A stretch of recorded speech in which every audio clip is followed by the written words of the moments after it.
Bet the little I have won't make it through the next couple months. Scared to death to trade the man I am for the man I was. Do I stand or do I run away? Do I quit or do I pray? If I can't find you, then none of this matters. She said you'd only get what I can take.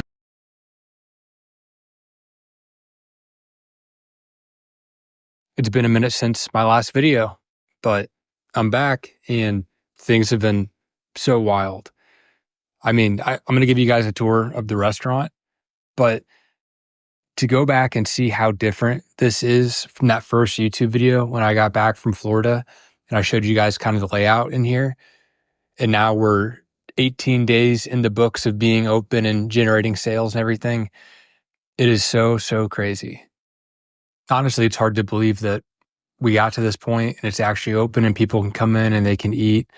And I mean, it's been like a long 14 months of ideating and then selecting this and moving to Florida and then coming back and building out.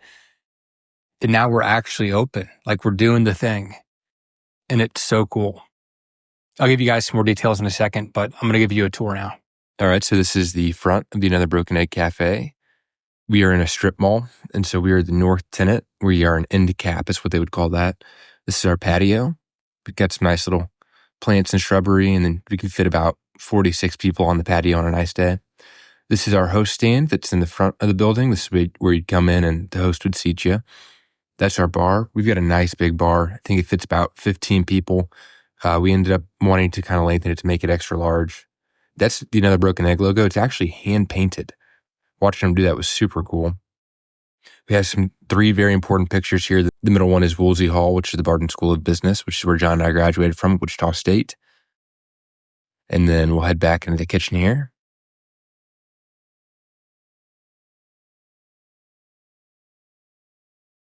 Super clean kitchen. If you guys don't know restaurants, then this probably doesn't mean much to you. But if you are familiar with restaurants in the back of house specifically, this is incredibly organized and clean.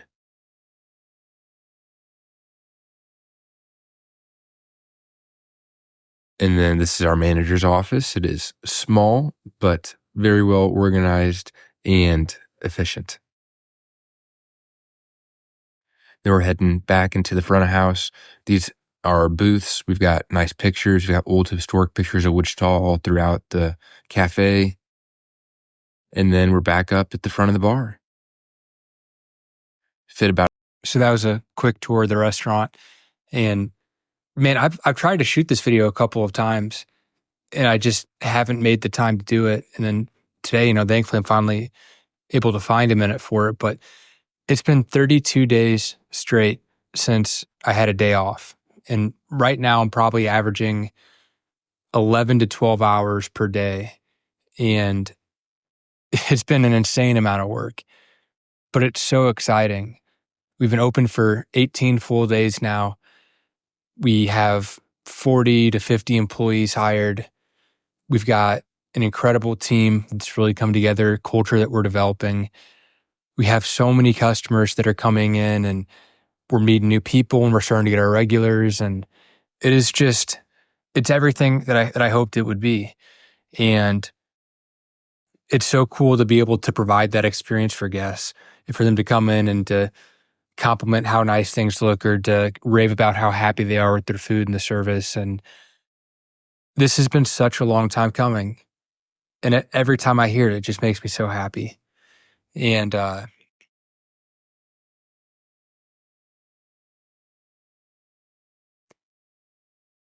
of the time, money, and effort that's been put into this, it's starting to feel like it's paying off a little bit. And I know we got a long ways to go. And I know that the goal is for John and I to open up more than one of these and to grow this. But for this first one, I mean, there's so much learning that's been going on. There's so many relationships that are building. There's so many new skill sets, and every day is exciting. And honestly, it's just such a fun way to live. And I'm thankful that I have the opportunity to do something like this. And honestly, so from a business standpoint, whenever you're looking at doing something like this, you make a spreadsheet and it's called a pro forma. And basically you try and estimate how much money do I need to make in order to cover my expenses and still be profitable and provide a favorable return for the people that are involved in the business. And that's kind of how you judge if you think a business is worthwhile and if you think it'll actually make you any money. And so we have a pro forma for the business, and we expected it to take a while for us to get close to our pro forma numbers. But just from like a sales revenue standpoint, we're actually very close to where we needed our pro forma to be. And I mean, that's only one side of the story. Sales is one part, and the other part is controlling your costs. And that's something that we're definitely going to have to really hammer home on, is making sure our two big variable expenses, which are labor and food cost, are in line or in check. Those two costs are referred to as your prime cost in the restaurant industry. And you typically want them to be less than 50%. So if your food cost is 23%, then your labor needs to be 27% or lower. And so that's something that we're trying to get a better handle on and do a better job of measuring and keeping in line with that. And from a revenue standpoint, we're actually doing pretty well. And it's been great. I mean, everything's been thrown at us since we've opened. But whether it's a dishwasher quitting and I have to jump in the dish pit and wash dishes for an hour or two, or we get so backed up because we have so many people come in and we weren't ready for it that John and I are hopping in the window and doing expo, or we're waiting tables, we're bussing. I mean, it is all hands on deck, and it is a fully immersive experience. And my favorite part is whenever we're properly staffed up and things are going pretty smooth, John and I are able to go out and talk to just as many customers as we can. And we really want to get to know the people that come in here. And that's been really cool for us to kind of learn about the people coming in and hear their story. And on any given day, we have probably an average of about 200 people come in per day. And that's usually about 100 to 150 per day during the week. And then on the weekend, we have about 300 to 350 people come in each Saturday and Sunday. And so it's just crazy the volume of people that are coming in and out. And it's been really cool. It's like a new skill set. I was actually talking with John about this. Whenever you're in that immersive an experience, you get that much exposure to something, it just becomes so much easier for John and I to go up and literally talk to anyone, because we're doing it every single day for such an extended period of time, such a large amount of exposure, that it's kind of like either they like me or they don't. And I feel like we can pick up on that pretty quick. And it's kind of helped a little bit with like meeting new people and feeling more comfortable and feeling more confident. And that's been really cool. And I think that's going to be a good skill set for us to have in the future. And then I guess the other kind of big thing that's been going on is 32 days since I've had a day off, and we're working a lot of hours.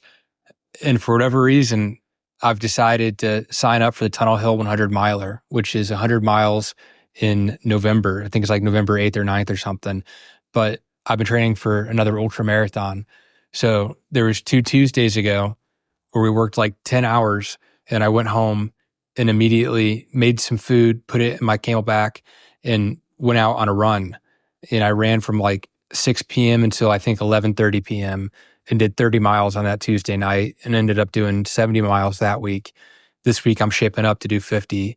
And like I ran a half marathon last night. It really is crazy how much you're capable of when you focus on it, and also whenever you're intentional about your recovery. I know we have a lot going on, so I don't want to bargain with my health as much as I can stand not to, meaning I'm going to try and sleep at least 7 hours a night, take ice baths, get to the sauna whenever I can, eat decent food, monitor my alcohol intake, have good social interactions with people, and just try and take care of myself as much as I can so that I can extend that longevity.